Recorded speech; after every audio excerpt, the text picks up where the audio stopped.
Clear है। GK से start करते हैं। पहला क्वेश्चन हमारा बना है, मध्य प्रदेश में सफेद बाघ कहाँ पाए जाते हैं। क्लियर है, इस तरह से क्वेश्चन पूछा गया है। ये क्वेश्चन कई अलग अलग तरीकों से पूछा जाता है।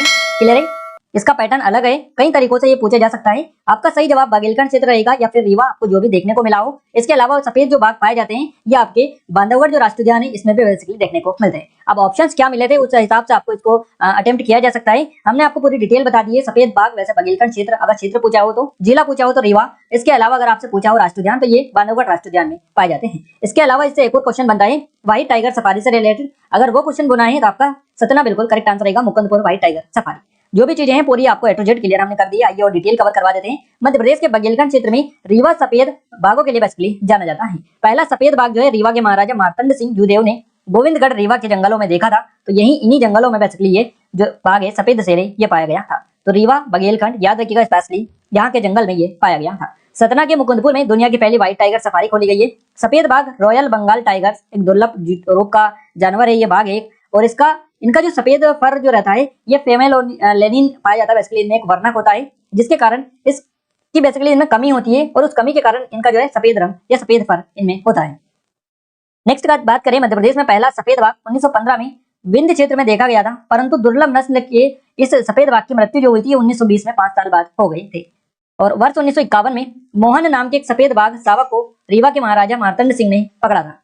अगला क्वेश्चन बनाया आपसे, स्वच्छता के आधार पर मध्य प्रदेश का सबसे अच्छा राष्ट्रीय उद्यान कौन सा है। अब ये क्वेश्चन, इसका कुछ पैटर्न हमें समझ में भी नहीं आया है, और क्या क्वेश्चन एग्जैक्ट पूछा गया था और क्या ऑप्शंस मिले थे उसके हिसाब से आपको थोड़ा सा डिटेल पता चलती है तो और एग्जैक्ट आपको आंसर बता पाते ही। क्लियर है, जिन लोगों को पता है कि क्या एग्जैक्ट क्वेश्चन पूछा गया था कमेंट में कमेंट करके बता दीजिएगा, ताकि हमें भी पता चल पाए और कुछ एडिशनल इन्फॉर्मेशन इनसे रिलेटेड हम दे दें। देखिए पेंच जो राष्ट्रीय उद्यान है इसको भारत का सर्वश्रेष्ठ बाघ अभ्यारण्य होने का गौरव प्राप्त है। सतपुड़ा जो राष्ट्रीय उद्यान है ये भारत के खूबसूरत राष्ट्रीय उद्यान में से के साथ साथ एक बाघ अभ्यारण्य भी है। तो आई थिंक इन्हीं से कुछ ने भारतीय श्रम सम्मेलन की बैठक कब हुई थी। तो भारतीय श्रम सम्मेलन की जो बैठक हुई थी ये 1942 में हुई थी। 1942 में भारतीय श्रम सम्मेलन की पहली बैठक, जिस समय उसे त्रिपक्षीय राष्ट्रीय श्रम सम्मेलन के नाम से जाना जाता था। क्लियर है, तो इसकी पहली बैठक 1942 में आयोजित की गई थी, और अब तक कुल इसके 45 सत्र आयोजित किए जा चुके हैं। नेक्स्ट क्वेश्चन पूछा गया, अलीराजपुर जिला किस वर्ष में स्थापित किया गया था। तो ये 2008 में स्थापित किया गया था। अलीराजपुर का नाम इसके मुख्यालय अलीराजपुर के नाम पर रखा गया है, और अलीराजपुर की पूर्व रियासत ये बेसिकली राजधानी थी, पूर्व रियासत की राजधानी थी अलीराजपुर। यह जो क्षेत्र है ये पहाड़ी क्षेत्र है, और कई जो निवासी है यहाँ पर भील समुदाय से आते हैं, और ये जो है आदिवासी बहुल एरिया है, जिला है ये। समुदाय होने के कारण अलीराजपुर क्षेत्र पर 15वीं शताब्दी के में आदिवासी राजाओं का यहाँ पर शासन हुआ करता था। और इसके अलावा एक और पॉइंट यहाँ से बन सकता है कि अलीराजपुर को किससे अलग करके बनाया गया है। तो झाबुआ जिले से अलग करके इसको 17 मई 2008 को नया जिला बनाया गया था अलीराजपुर को। तो आप ये याद रखिएगा 2008 को इसकी स्थापना की गई। नेक्स्ट क्वेश्चन बना है, चंद्रगुप्त के बाद किसने शासन किया था। तो चंद्रगुप्त के बाद में चंद्रगुप्त के पुत्र बिंदुसार ने शासन किया था। मौर्य वंश की स्थापना चंद्रगुप्त मौर्य ने की थी, आपको रिकॉल होगा ये चीजें। तो उन्होंने अपने बेटे बिंदुसार के पक्ष में सिंहासन छोड़ दिया, और एक जैन भिक्षु भद्रबाहु के साथ कर्नाटक की यात्रा इन्होंने फिर की थी। देखिए मौर्य वंश का जो शासनकाल रहा है ये 322 ईसा पूर्व से 185 ईसा पूर्व तक रहा है। मौर्य वंश के दौरान जो है यहाँ की जो राजधानी थी मगध की ये पाटलिपुत्र थी। 3 महत्वपूर्ण शासक रहे हैं मौर्य वंश में, एक चंद्रगुप्त, दूसरा उनका बेटा बिंदुसार, तीसरा बिंदुसार का बेटा अशोक। तो ये 3 महत्वपूर्ण शासक माने जाते हैं। बिंदुसार भारत के दूसरे नंबर के मौर्य सम्राट थे। अशोक के बाद में, माफ कीजिएगा, चंद्रगुप्त के बाद में बिंदुसार थे, और बिंदुसार के बाद में अशोक थे। तो आप याद रखिएगा इनका क्रम भी, क्योंकि क्वेश्चन इनसे ही ज्यादा पूछे जाते हैं। और अंतिम कौन थे मौर्य वंश के अंतिम जो शासक थे, इनका नाम है बृहद्रथ। आइए आगे बढ़ते हैं अगले क्वेश्चन की ओर। अगला क्वेश्चन है, ऐसा कौन सा राष्ट्रीय उद्यान है जिसमें कश्मीरी पाल इस तरह से कोई क्वेश्चन बना था, एग्जैक्ट क्वेश्चन नहीं मिल पाया है। आइए आगे बढ़ते हैं। नेक्स्ट क्वेश्चन है, आईने ए अकबरी में किस राष्ट्रीय उद्यान का उल्लेख मिलता है। ये क्वेश्चन आपसे बनाए पेंच राष्ट्रीय उद्यान। अभी 3-4 दिन पहले ही आपसे क्वेश्चन बना था, 2-3 दिन हुए हैं, 4-5 दिन भी नहीं हुए, अभी 2 दिन पहले ही हमने आपको कवर करवाया था। एक क्वेश्चन बना था सतपुड़ा राष्ट्रीय उद्यान से, उसमें पूरी डिटेल रखवा दी थी हमने, सभी जितने भी राष्ट्रीय उद्यान से रिलेटेड है। पेंच का भी एक क्वेश्चन बना था, उसमें पेंच वाली बता दी थी। तो गाइस वहीं से ये क्वेश्चन बना है, आईने अकबरी में किस राष्ट्रीय उद्यान का उल्लेख मिलता है। तो इसमें पेंच राष्ट्रीय उद्यान का मिलता है। फाइनली क्वेश्चन बन चुका है। जिन लोगों ने वो वीडियोस देखी है उन सभी को पता होगा क्वेश्चन कहां से आया है। क्लियर है, इसलिए हम आपको बता दें कि पूरी डिटेल एनालिसिस आप देखा करें। पेंच राष्ट्रीय उद्यान का जो इतिहास है बेसिकली बहुत ही पुराना है, और इस राष्ट्रीय उद्यान के क्षेत्र की समृद्धि का जो उल्लेख मिलता है ये 16वीं सदी में मुगल सम्राट अकबर जो था इसके शासनकाल के समय आईने ए अकबरी लिखा गया था, उसमें इसका वर्णन मिलता है। देखिए पेंच जो टाइगर रिजर्व है वन क्षेत्रों का गौरवशाली इतिहास का गवाह रहा है, और इसके प्राकृतिक सौंदर्य और समृद्धि का जो वर्णन है ये आईने ए अकबरी में मिलता है। आईने ए अकबरी जो है ये 5 पुस्तकों से मिलकर बनी है। यह अबुल फजल के द्वारा लिखी गई है, और मुख्य रूप से अकबर के साम्राज्य पर ये केंद्रित है। नेक्स्ट क्वेश्चन की बात करते हैं। गाइस राष्ट्रपति किससे संबंधित है, इस तरह से क्वेश्चन पूछा गया है। ऑप्शन हमें नहीं मिल पाए, हमने डिटेल यहाँ पर मेंशन करवा दिए। देखिए भारत के जो राष्ट्रपति है ये भारत गणराज्य के कार्यपालक अध्यक्ष होते हैं और संघ के सभी कार्यपालक कार्य उनके नाम से किए जाते हैं।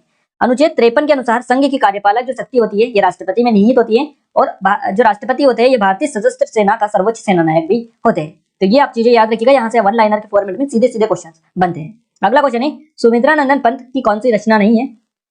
अब गाइस 3 तो आपको इनकी रचना दे रखी होगी ऑप्शन में, एक नहीं दे रखी होगी, उसको आपको क्लिक करना था। अब वो जो नहीं होगी इनकी रचना वो उसका हमें पता नहीं चला है कि ऑप्शन में क्या आपको मिला था, इसलिए हमने इनकी सभी रचनाएं यहाँ पर मेंशन कर दी है। उच्छ्वास जो कि 1920 की है इनकी, ज्योत्सना 1934, स्वर्णधूलि 1947, वीणा 1927, युगांत 1936, गुंजन 1932 और ग्रंथि 1920, ग्राम्य 1940। ये इनकी प्रमुख रचनाएं हैं सुमित्रा नंदन पंत की। तो आप देख लीजिएगा एक नजर, इनमें से ही आपको ऑप्शंस मिले होंगे और इनमें से जो नहीं होगी वो आई थिंक आप पहचानते होंगे। आप देख लीजिएगा, क्योंकि हमें ऑप्शंस नहीं मिला है इसलिए बताना इतना पॉसिबल भी नहीं है।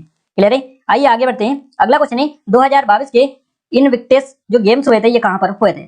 2022 में इनविक्टिस जो गेम हुए थे ये नीदरलैंड में हुए, याद रखिएगा। अप्रैल 2022 को इनविक्टिस गेम 2022 की शुरुआत नीदरलैंड में हुई और इन खेलों का जो आयोजन हुआ ये 16 से 22 अप्रैल तक किया गया। इनविक्टिस गेम का पहला संस्करण हुआ था 2014 में लंदन में आयोजित किया गया था। तो ये एग्जैक्ट आपका क्वेश्चन बना है, ये आप याद रखिएगा। ये करंट के क्वेश्चन से 2022 के नेशनल करंट के कितने ज्यादा डीपली क्वेश्चन बन रहे हैं देखिए आप।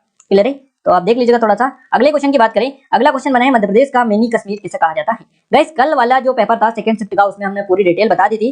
जब आपसे क्वेश्चन बना था कि आपका नरसिंहगढ़ अभ्यारण्य से क्वेश्चन बना था किस जिले में, राजगढ़ जिले में, उसमें पूरी डिटेल हमने बता दी थी आपकी और वहीं से ये क्वेश्चन सीधा सीधा उठकर आया है। क्लियर है, मध्य प्रदेश का मिनी कश्मीर किसे कहा जाता है, तो नरसिंहगढ़ को कहा जाता है। मध्य प्रदेश के राजगढ़ जिले के नरसिंहगढ़ में वन्य जीव अभ्यारण्य भी है जिसे नरसिंहगढ़ अभ्यारण्य के नाम से जाना जाता है। और ये जो अभ्यारण्य बेसिकली इसको मालवा के कश्मीर के रूप में जाना जाता है या फिर नरसिंहगढ़ को मालवा का कश्मीर या mini Kashmir of Malwa MP भी इसको कहा जाता है। गाइस 1978 में एक वन्य जीव अभ्यारण्य के रूप में स्थापित किया गया था ये क्या, नरसिंहगढ़ वन्य जीव अभ्यारण्य। और इसमें एक पक्षी के आकार का एक तालाब है, इसमें चिड़ी को तालाब इसे कहा जाता है। इसके अलावा अभ्यारण्य में जैन प्रतिमाएं देखने को मिलती है। ये जो अभ्यारण्य है इसके अंदर चट्टानों के कई आश्रय देखे जा सकते हैं। हेवन ऑफ पीकॉक्स के नाम से इसको जाना जाता है। बड़वानी की बात करें गाइस, देखिए यहाँ पर कुछ स्पेशल नाम हमने मेंशन करवाए ताकि आपके क्वेश्चंस बने, आप कवर कर पाए। बड़वानी को निमाड़ का पेरिस कहा जाता है, सिवनी को मध्य प्रदेश का लखनऊ कहा जाता है और सागर को मध्य प्रदेश का स्विट्जरलैंड कहा जाता है। तो ये भी आप याद रखिएगा। इसके अलावा नरसिंहगढ़ के बारे में स्पेशली याद रखिएगा, क्वेश्चन यहाँ से और भी आगे भी बनने वाले हैं और क्वेश्चन। और हमने आपकी 300 वाली जो स्पेशल वीडियोस है उनमें जो क्वेश्चन कवर करवाए हैं नरसिंहगढ़ के बारे में, तो वो आप स्पेशली याद रखिएगा, वहां से भी क्वेश्चन वो अभी तक नहीं बनाए, अभी बनने वाला है। क्लियर है, अगला क्वेश्चन है बंगाल का आतंक फूल किसे कहा जाता है। बंगाल का आतंक फूल जलकुंभी को कहा जाता है। जलकुंभी को बंगाल का आतंक कहा जाता है और यह एक विदेशी प्रजाति है जो बंगाल की मूल निवासी नहीं है, लेकिन एक बार जब यह बंगाल के जल निकायों में प्रवेश कर गया तो यह बहुत तेजी से बढ़ा और देसी प्रजातियों के साथ प्रतिस्पर्धा कर उनमें से कई कोई ने इसने नष्ट कर दिया। तो याद रखिएगा जलकुंभी जो है ये बंगाल का आतंक फूल बेसिकली इसको कहा जाता है। तो आप ये आप थोड़ा सा याद रखिएगा और इसके बारे में स्टैटिस्टिक्स में से ये क्वेश्चंस बन रहे हैं आपके, आप इनको एक नजर देख सकते हैं। अगर वापस से रिपीट होंगे इनसे रिलेटेड क्वेश्चन बनेंगे, आप आसानी से बना लेंगे। अगला क्वेश्चन है हाल ही में मध्य प्रदेश का जो कोई इवेंट हुआ था उससे रिलेटेड क्वेश्चन बना था। एग्जैक्ट ऑप्शंस तो हमें नहीं मिल पाए हैं, ना ही क्वेश्चंस का पता चला है, बट मध्य प्रदेश में अभी हाल ही में 2 ही इवेंट बड़े पॉपुलर हुए हैं। इनमें एक है प्रवासी भारतीय सम्मेलन जो कि इंदौर में हुआ और दूसरा है ग्लोबल इन्वेस्टर समिट जो कि आपका इंदौर में हुआ। ये 2 ही काफी इंपॉर्टेंट लेवल। अगला क्वेश्चन पूछा है सतपुड़ा विंध्याचल में कौन सा श्रेणी आता है, कौन सी श्रेणी आती है, इस तरह से क्वेश्चन पूछा है। एग्जैक्ट क्वेश्चन तो नहीं मिल पाया है बट डिटेल पूरी बता दिए और ऑप्शंस आपको मिले थे मेकाल श्रेणी, महादेव श्रेणी, इस तरह से ऑप्शंस मिले थे। सतपुड़ा विंध्याचल में कौन सी श्रेणी आती है, इस तरह से क्वेश्चन आपको बने थे। देखिए सतपुड़ा जो पर्वत श्रेणी है नर्मदा और ताप्ती की दरार घाटियों के बीच में राजपीपला पहाड़ी, महादेव पहाड़ी, मेकल श्रेणी के रूप में पश्चिम से पूर्व की ओर विस्तृत है, ये फैली हुई है और पूर्व में इसका जो विस्तार है ये छोटा नागपुर पठार तक फैला हुआ है। ये जो पर्वत श्रेणी है एक बलाक पर्वत है और ये मुख्यतः बेसाल्ट और ग्रेनाइट चट्टानों से बनी हुई है। नर्मदा जो नदी है ये विंध्य और सतपुड़ा पर्वतमाला के बीच दरार जो घाटी है इसके माध्यम से बहती है। प्रायद्वीपीय पठार को केंद्रीय हाईलैंड्स और डेक्कन पठार में विभाजित ये करती है। तो ये कल भी हमने कवर करवाया था कि सतपुड़ा पर्वतमाला और विंध्य के बीच में जो दरार घाटी है इसके माध्यम से कौन सी नदी बहती है, ये क्वेश्चन आपका बन सकता है नर्मदा नदी। तो आप याद रखिएगा जैसे क्वेश्चन बाकी के बन रहे वैसे ही ये क्वेश्चन आपका एक दिन पूछा जाएगा। आइए आगे बढ़ते हैं। अगला क्वेश्चन है किसी संस्थान ने पॉलिसी बनाई थी 2022 में, अब वो पॉलिसी भी नहीं पता चली है और ऑप्शंस भी उसके नहीं मिले कि क्या एग्जैक्ट है, बस इतना पता चला है कि ये क्वेश्चन इस तरह से आया था। क्लियर है, तो आप थोड़ा सा चीजों को देख लीजिएगा किस तरह के कौन कौन से टॉपिक है, उन टॉपिक को अगर आप रिकॉल करना चाहें तो कर सकते हैं, आपको यहाँ पर आइडिया लग गया है। आइए आगे बढ़ते हैं। अगला क्वेश्चन बनाए मनुस्मृति किससे संबंधित है, इस तरह से क्वेश्चन पूछा गया। ये मनु जो स्मृति है ये विधि से संबंधित है। देखिए मनुस्मृति का दूसरा नाम धर्मशास्त्र है, धर्म से रिलेटेड धर्मशास्त्र आपको ऑप्शन में मिला होगा, विधि मिला होगा। क्लियर है, तो इस तरह का ऑप्शन आपको मिले होंगे। स्मृति श्लोक रूप में लिखी गई कानून की किताबें ये हैं और मनुस्मृति सबसे प्राचीन स्मृति है। इतिहासकारों के अनुसार मनु को प्रथम राजा और विधिवेत्ता माना जाता था। क्लियर है? तो आप ये रिकॉल याद रखिएगा। जी। अगले क्वेश्चन की बात करते हैं। अगला क्वेश्चन पूछा गया, रेखा समिति का गठन क्यों हुआ था? रेखा समिति का जो गठन हुआ था ये क्या हुआ था, ये आपसे पूछा है। देखिए, रेखा समिति जो है ये अप्रत्यक्ष कर से संबंधित है। अप्रत्यक्ष कर वस्तुओं एवं सेवाओं पर लगाया जाता है और इसमें कर के भार को स्थानांतरित किया जाना संभव होता है। इसमें करारोपण की प्रणाली कठिन होती है और इसका अनुमान लगाना भी कठिन होता है। अप्रत्यक्ष कर के कारण ही वस्तुओं और सेवाओं के मूल्यों में वृद्धि होती है। अप्रत्यक्ष करों में मुख्य रूप से जो उत्पाद शुल्क होता है ये आता है, सीमा शुल्क और बिक्री कर शामिल होते हैं। देख लीजिएगा एक नजर, यहाँ से आपका सीधा सीधा क्वेश्चन बना था।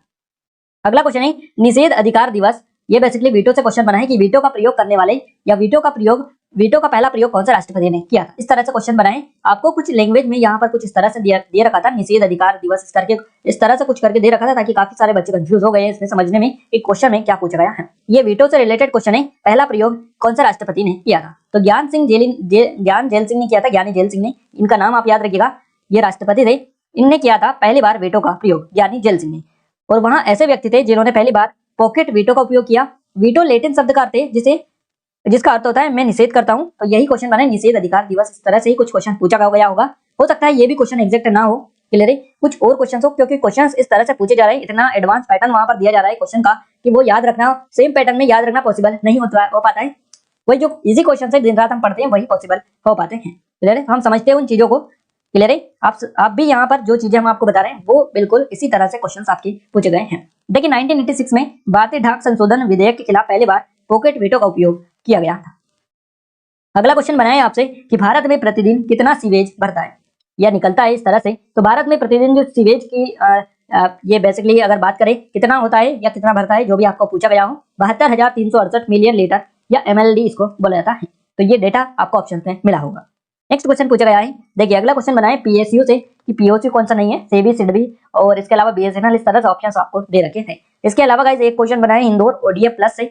ODF का जो खिताब होता है इससे रिलेटेड क्वेश्चन ये बना है आपका। इसके अलावा एग्जैक्ट क्वेश्चन नहीं मिल पाए, अगर मिलते तो हम आपको पूरी डिटेल के साथ में कवर करवाते। आप लोग जिनका भी एग्जाम है वो आप अगर चाहते हैं कि आपको सटीक इन्फॉर्मेशन मिले, पूरे क्वेश्चंस मिले, तो आप कमेंट करके जल्दी से हमें अपना डेट बता दीजिएगा, या फिर कब एग्जाम है आप डायरेक्टली हमें व्हाट्सएप भी कर सकते हैं आपकी एग्जाम कब है उसके बारे में, या फिर आप जब भी आपका एग्जाम हो आप हमें क्वेश्चन जरूर से सेंड कर दिया करें टाइम टू टाइम, ताकि हमें भी पता उन क्वेश्चंस के बारे में चल जाए और आपसे हम कंफर्म कर ले, उसके बाद में आपको क्वेश्चन प्रोवाइड कर पाए।